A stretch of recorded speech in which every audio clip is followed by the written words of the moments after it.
جس سے لوگ فائدہ اٹھاتے رہیں گے. اب لوگ کہتے ہیں اس میں ایصال ثواب کہاں سے آ گیا؟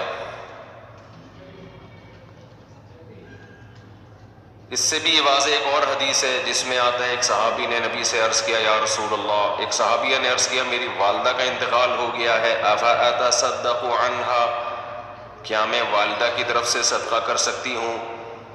آپ نے فرمایا ہاں.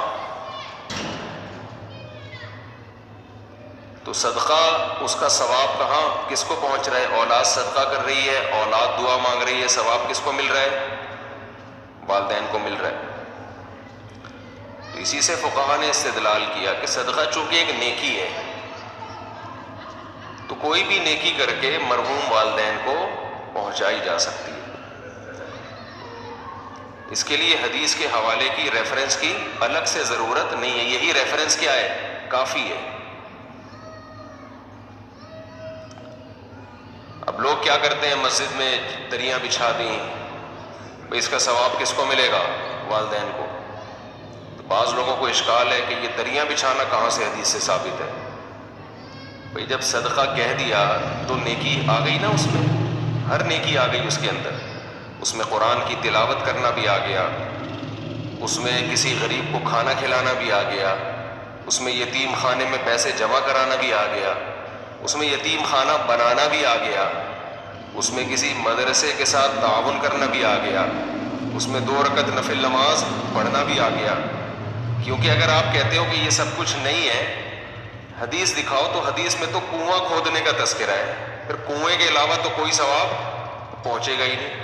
اب یہ کتنی عجیب سی بات ہوگی کہ آپ انسانیت کی خدمت کے لیے کنواں کھدواتے ہیں، اس کا ثواب ابا کو پہنچ رہا ہے، سبیل بنواتے ہیں تو اس کا اللہ ثواب نہیں پہنچائے گا. کیوں؟ بات تو ایک ہی چیز ایک ہی ہے نا.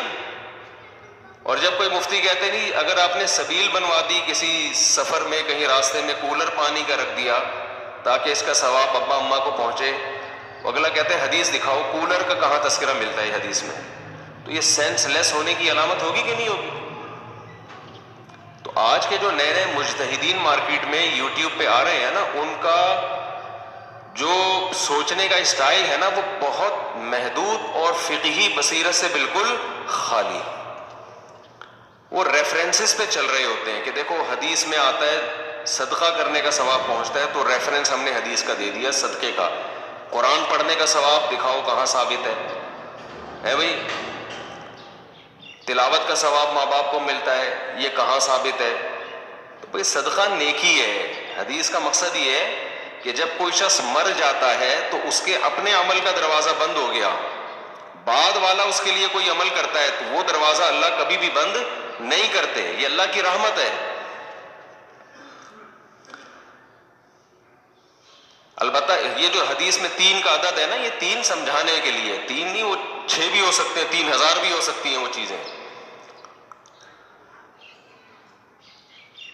تو اس میں خوب سمجھ لیں کہ کوئی بھی نیکی کی جائے مرحوم کے لیے اس کا ثواب میت کو ملتا ہے. یہاں ایک اشکال ہے کہ پھر صحابہ کرام سے کیوں ثابت نہیں ہے قرآن پڑھ کے بخشنا؟